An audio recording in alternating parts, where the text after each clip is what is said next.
Salut, Monsieur Popcorn. Hey, hello HP. How do you do? I do good. You do good. I do good. You do good. Donc, vous êtes au Geek Show? Yes! Geek Show Popcorn. Ouais. On est en pleine forme. J'ai peut-être une tache de café qui m'a été imposée. Ouais, ce matin, on est allé dans un con Quelqu'un qui était comique. Faites le lien. Puis je parlais à quelqu'un, puis j'étais trop énervé. Café. Ça tombe bien parce qu'aujourd'hui, j'aimerais ça te parler d'un BDiste que ça fait longtemps que je suis, qui m'a vraiment beaucoup influencé. Mais qui donc? Tu ne m'as pas parlé de cela? La surprise! J'aimerais ça te parler de Todd McFarlane. OK. Tu sais, il y a des gens dans la vie là, qui t'influencent vraiment plus que d'autres. Puis moi, Todd McFarlane, très jeune, ça a été je pense une que des les personnes deux, qui étaient les plus... Les deux, on a été grandement influencés par Todd McFarlane. Vous voyez pas, mais ici, c'est dans les studios de Popcorn. Il y a mon bureau qui est là-bas, derrière la caméra. J'ai une dizaine de figurines de Spawn.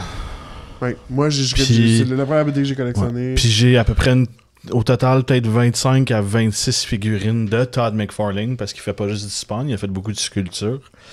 J'ai des figurines de hockey, de Star Wars. J'ai vraiment une tonne de figurines de Todd McFarlane. Ouais. Puis j'aimerais ça faire un peu une mise au point de qui est cet homme-là. Je sais pas si les gens ici au Québec le connaissent tant que ça. Puis aussi, où est-ce qu'il est rendu aujourd'hui? Parce que pour moi, il a droppé off the map. Là. Après Spawn, il a commencé à faire la sculpture après Spawn. Puis après ça, je sais pas ce qu'il fait. Exact. Fait que pour vous mettre en contexte, c'est un BDS qui vient de Calgary, qui a déménagé aux États-Unis. Canadien, oui. Il habite au Minnesota présentement. C'est lui qu'on a à remercier pour avoir créé un Hulk chez Marvel qui est comme gigantesque puis un peu gargantuesque aussi, qui est un peu psychédélique, je pourrais dire. Ça. Très fou, là. Ouais, exactement. C'est lui qu'on a remercié pour ça. Puis aussi le style super flexible de Spider-Man qui est sorti dans les années 90. Puis si je me trompe pas, son premier contrat avec Marvel, ça a été pour faire Wolverine. Puis c'est lui qui a donné le look très bestial. Petit, trapu, très poilu, super bestial à Wolverine. Ouais, il a même fait une hardcover de Batman à un moment donné qui était super stylisé. Beaucoup plus stylisé. Ça, j'ai jamais su qu'il avait travaillé pour DC. Ça m'étonne. Parce que DC est loin de. Avec New 52, ils ont le style de Todd McFarlane. Mais dans ce temps-là, je pense qu'ils étaient un en face de l'autre, DC puis Marvel, à New York. Ouais. Puis c'est comme, tu sais, je pense. Tu te promenais un peu entre les deux places quand tu commençais dans ce milieu-là. Ouais, sûrement. Fait qu'en 92, il quitte Marvel. Okay. Il est déjà à la tête de la BD la plus populaire du moment, puis c'est Spider-Man, justement. Oui. Il a créé plein de personnages intéressants, comme Venom puis Carnage. Mais il a décidé de quitter, puis pour fonder Image Comics avec 6 autres créateurs de ce temps-là. Puis... en fait, ça a été un move super important, parce que c'est un peu ça qui a changé le monde de la BD pour qui devienne ce qu'il est aujourd'hui. Oui. Dans le fond, la création des Midge a fait crasher le monde des BD pour qu'ils puissent se reconstruire petit peu par petit peu mieux. En tout cas, ça, c'est d'après moi. Ouais. C'est un autre sujet complètement. La BD indépendante, ça va être un peu le thème de la semaine, le indie. Là. Ouais. La BD indépendante qui était Image Comics a un peu montrer à Marvel puis à DC que il y a de la compétition là. Vous donnez votre produit mais donnez-en un meilleur parce que la compétition s'en vient là. Marvel a été obligé d'essayer de les copier puis Marvel est arrivé très très très proche du précipice pour faire une faillite là, en 96-97 à peu près. C'est un bon exemple de ce qu'une compagnie indépendante peut montrer aux grandes franchises comment c'est quoi la nouvelle tangente, c'est quoi qu'il faut. Exact. L'industrie s'en va vers le indie vous montre c'est quoi le prochain pas. Exactement. Puis dans le fond, une fois rendu chez Image Comics, il a créé Spawn, qui est un personnage hyper violent.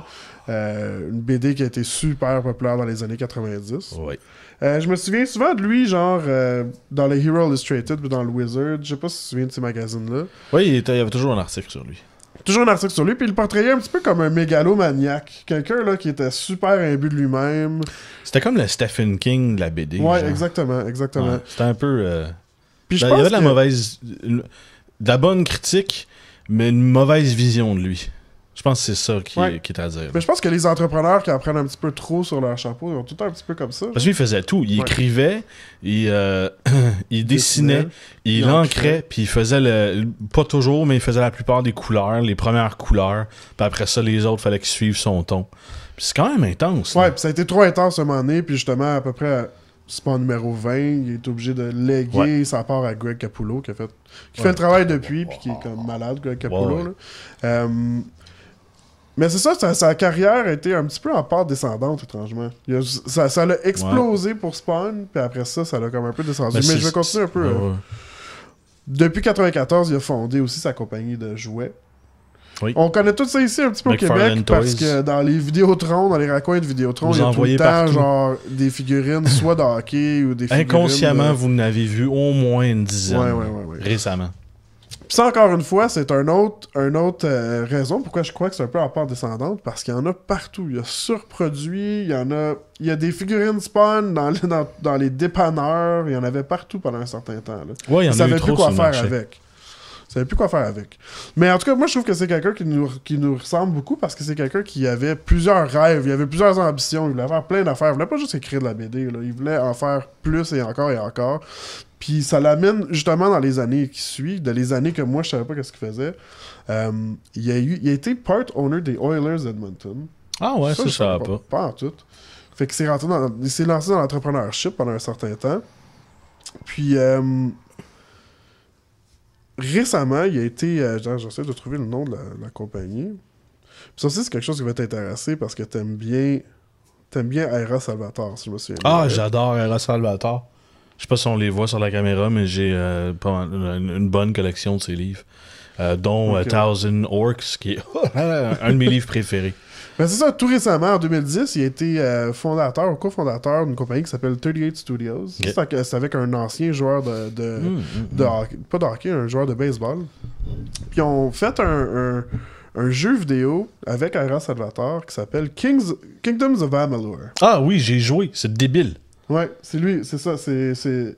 J'ai passé 2 mois de ma vie à pu vivre à cause de jouer à ça. Ils disent que Aira Salvatore a créé 1000 ans d'histoire pour le jeu Kingdom of Amalur, le jeu c'est une petite parcelle parce qu'il y a vraiment beaucoup de background. Le jeu c'est de trouver le background du monde. C'est un jeu qui a quand même bien passé, qui était super bon, mais la compagnie a fait faillite.